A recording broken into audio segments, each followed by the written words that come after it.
दोस्तों आज मैं आपके साथ बहुत ही गजब की रेसिपी शेयर करने वाली जो कि बची हुई रोटियों से बनाने वाली हूँ। और इससे इतना क्रिस्पी नाश्ता बनेगा हमारा कि आप रोज़ बनाना चाहोगे। तो चलिए यहाँ पर इस तरह से मैंने रोटियों को लिया है। तो ये वीडियो मैंने जब बनाया था, मैंने शाम को बनाया था। तो ये मेरी दिन की बची हुई रोटियाँ हैं, जब हम दोपहर लंच में बनाते हैं। तो आप इन शाम की बची हुई रोटियों से सुबह भी बना सकते हो, क्योंकि अभी ठंडियों में रोटियाँ ख़राब नहीं होती हैं। तो इस तरह से हमको लेना है 2 या 4 रोटियां, जितनी आपको लगे, मतलब जितना आपको बनाना है उसी हिसाब से आप इनको ले सकते हो। और उसके बाद मिक्सी जार में डाल करके हम इनको ब्रेड क्रम की तरह इसका बना लेंगे। रोक रोक कर चलाएंगे मिक्सी जार, तो ये बिल्कुल दरदरी पीसकर तैयार हो जाती है। तो बस ऐसे ही हमको पीसकर तैयार कर लेना है। तो ये देखिए कितना अच्छे से, जैसे हम ब्रेड क्रम बनाते हैं ना, बस उसी तरह से ये पीसकर तैयार है। तो ऐसे ही हम ब्रेड क्रम्ब भी बनाते हैं।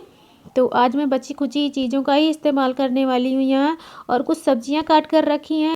तो जितनी भी सब्जियाँ मैं ले रही हूँ यहाँ पर सारी ग्रेट करके ही लिया है। तो यहाँ पर आधा कप जितना मैंने यहाँ पर गाजर लिया है, कप फूल गोभी लिया है, और आधा कप जितना बारीक काट करके हमने शिमला मिर्च लिया है। आधा कप ही मैं यहाँ पर ये पत्ता गोभी लिया है। एक मीडियम साइज़ का प्याज काट लिया है बारीक बारीक करके, और यहाँ एक हरी मिर्ची और हरा धनिया लिया है।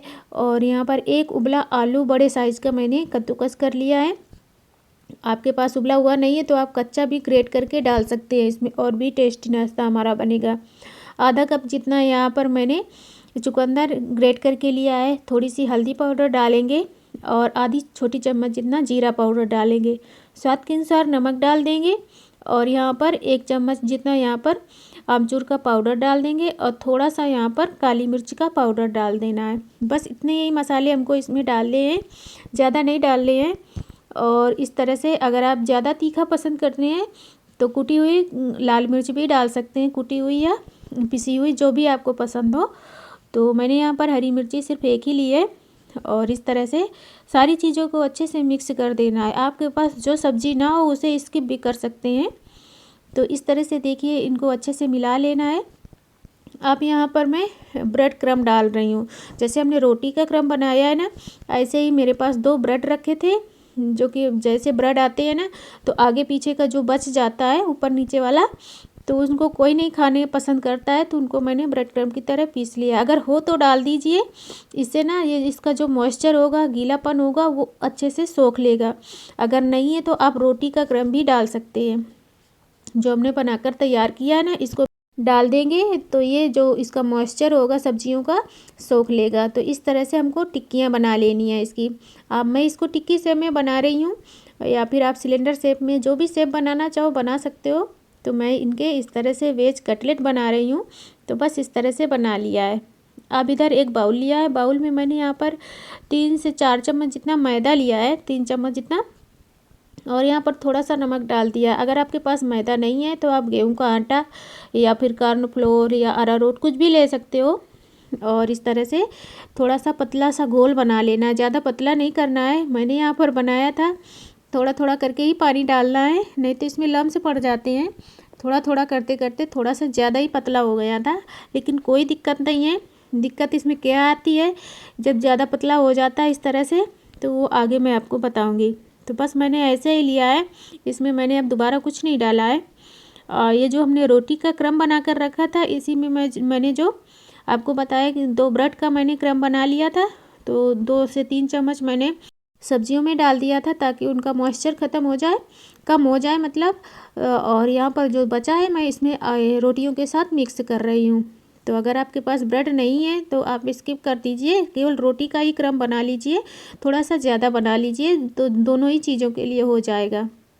उसके बाद देखिए ये जो हमने कटलेट बनाकर रखी है, इनको पहले हमको मैदे वाले घोल में बनाकर मतलब डिप करना है। उसके बाद इस तरह से इनके ऊपर हम ये अपना जो रोटी का क्रम है बनाकर रखा है, इसमें इस तरह से लगाकर अच्छे से कोट करेंगे। तो ये देखिए मेरे डालने से आपको पता चल रहा होगा कि बहुत ज़्यादा पतला हो गया था, लेकिन कोई दिक्कत नहीं है इसमें। वैसे मैं आगे आपको बता दूंगी कि इसमें ज़्यादा पतला होने से क्या हो गया था।